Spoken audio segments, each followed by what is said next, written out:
Assalamualaikum warahmatullahi wabarakatuh. Kali ini saya akan menyajikan tentang video pemecahan masalah berbasis akar masalah. Nah, yang saya hadapi akhir-akhir ini yaitu kesulitan belajar efektif. Jadi siswa belum bisa mengefektifkan belajarnya secara maksimal, ya. Jadi saya melihatnya itu akan saya lihat nanti dari deskripsi permasalahan, kemudian akar masalahnya apa, kemudian hasil pemecahan masalah untuk sementara gitu ya, yang saya temukan, kemudian sumber rujukan dan solusi pemecahan masalah. Yang pertama deskripsinya adalah bahwa sebagaimana kita ketahui belajar itu merupakan proses yang dilakukan untuk memperoleh pengetahuan dan pengalaman baru yang diwujudkan dalam bentuk perubahan tingkah laku yang disebabkan adanya interaksi individu dengan lingkungan belajar. Jadi seseorang itu belajar tidak terlepas dari lingkungannya.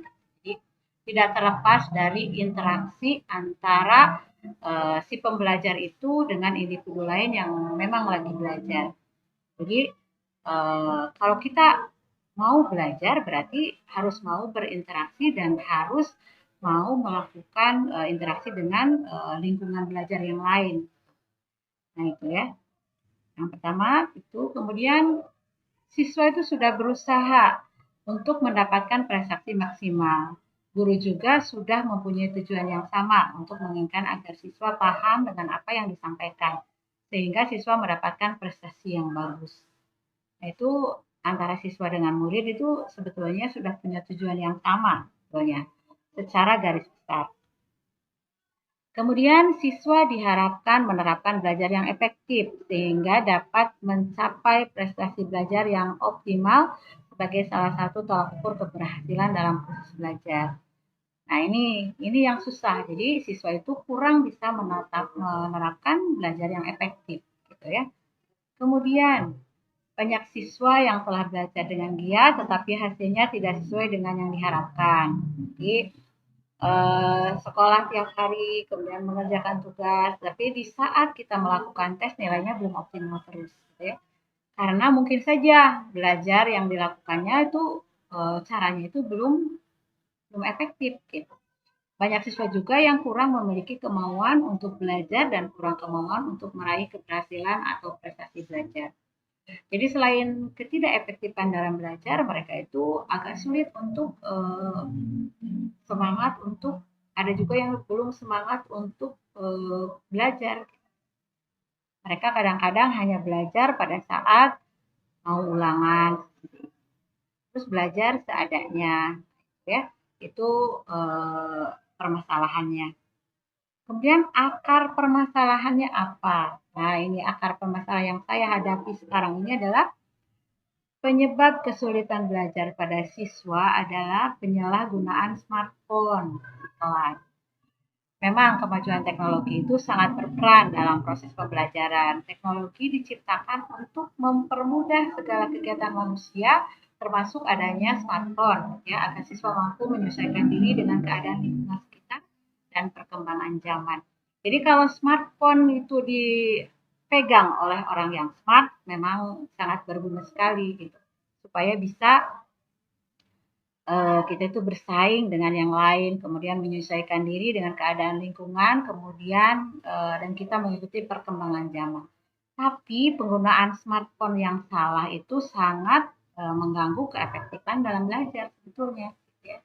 Nah ini akar masalahnya seperti itu. Sulit sekali melepaskan siswa-siswi ini untuk terlepas dari smartphone. Maksud saya smartphone itu digunakan untuk hal-hal yang urgent, hal-hal yang yang penting. Contohnya pada saat kita mencari materi, oh silakan searching. Gitu. Nah kadang-kadang pada saat kita memberikan waktu kepada mereka untuk memegang handphone dan mereka pun lupa apa aja dibuka seperti itu. Nah itu salah satu permasalahannya. Kemudian smartphone dapat menambah pengetahuan, yakin itu ya, tetapi di samping itu dapat mengakibatkan penurunan konsentrasi dalam pembelajaran. Jadi banyak siswa yang nggak konsentrasi gitu. karena akibat sering memegang handphone. Jadi mereka tuh memegang handphone tuh banyak yang memakainya itu untuk game seperti itu atau banyak juga untuk melihat permainan-permainan yang lain gitu ya. Nah, kadang-kadang kalau kita lihat di pencarian pada saat ada siswa yang lagi belajar memegang handphone itu, pencariannya sudah kemana-mana, ya. Terkadang siswa lebih memilih smartphone dibandingkan dengan membaca buku. Nah, itu yang salahnya itu. Jadi mereka lebih suka mencari di handphone daripada harus mencari di buku. Padahal dalam pembelajaran akuntansi buku lebih bagus daripada smartphone karena di akuntansi itu kadang-kadang informasi dari guru aja sudah cukup gitu. Guru dan buku itu sudah cukup dalam menggali materi. Bahkan jika siswa memperhatikan dengan baik apa yang disampaikan oleh guru, siswa tidak perlu mencari materi di smartphone gitu untuk akuntansi gitu ya. Kemudian akuntansi itu di buku itu sudah lengkap. Jadi eh, sedikit saja penggunaan handphone di pelajaran akuntansi gitu ya. Tapi masih saja siswa yang mencuri-curi waktu untuk memegang handphonenya dan untuk melakukan hal lain selain pembelajaran dan itu sangat mengganggu pelajaran. Oke. Kemudian ketergantungan siswa terhadap smartphone juga dipengaruhi oleh pengalaman belajar selama 2 tahun secara daring. Jadi kami sebagai pihak fasilitator atau pihak guru juga tidak terlalu menyalahkan siswa karena mereka selama 2 tahun itu belajar dengan smartphone yang pada akhirnya mereka akan ketergantungan. Jadi mereka lebih cenderung menggunakan smartphone untuk mengerjakan tugas itu. Jadi kalau saya misalnya memberikan tugas, Bu boleh nggak melihat handphone? Nah, seperti itu. Padahal kalau dalam akuntansi itu kan siklus itu saya yang buat tugasnya nggak bisa kita melihat ke handphone. Jadi seperti itu. Jadi sangat ketergantungan siswa terhadap smartphone karena pengalaman belajar 2 tahun secara daring dan selalu berkaitan dengan handphone ya.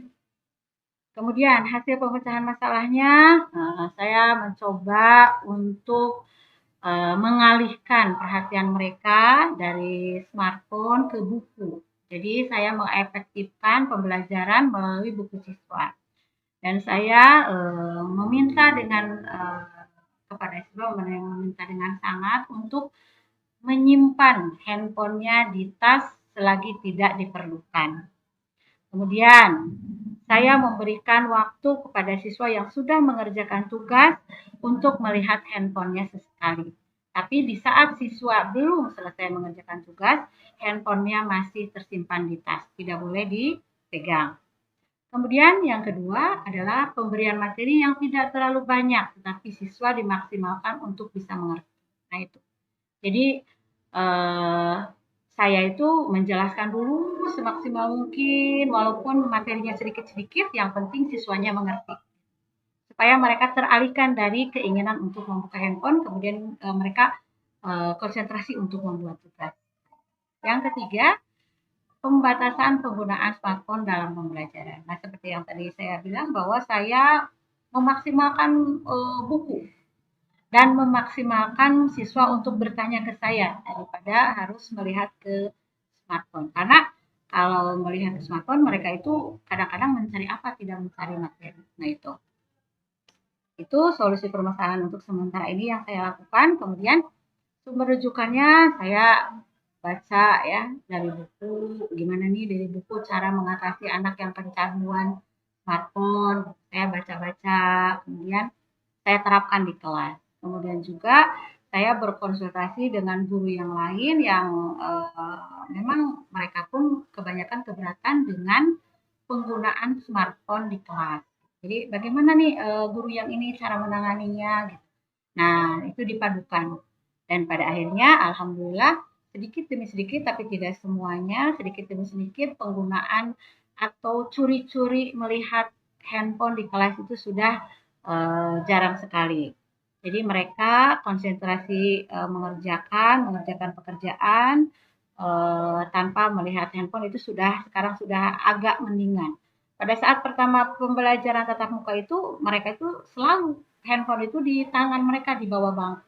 Nah, sekarang mereka sudah mulai tidak terlalu memegang handphone pada saat belajar. Nah, itu mungkin pemecahan masalah yang saya hadapi. Mudah-mudahan dengan video ini bisa menginspirasi yang lain juga untuk melakukan hal yang sama, atau saya bisa mencari video yang lain yang sama permasalahan dengan saya dan bisa menambahkan solusi yang terbaik bagi anak kita semua ya.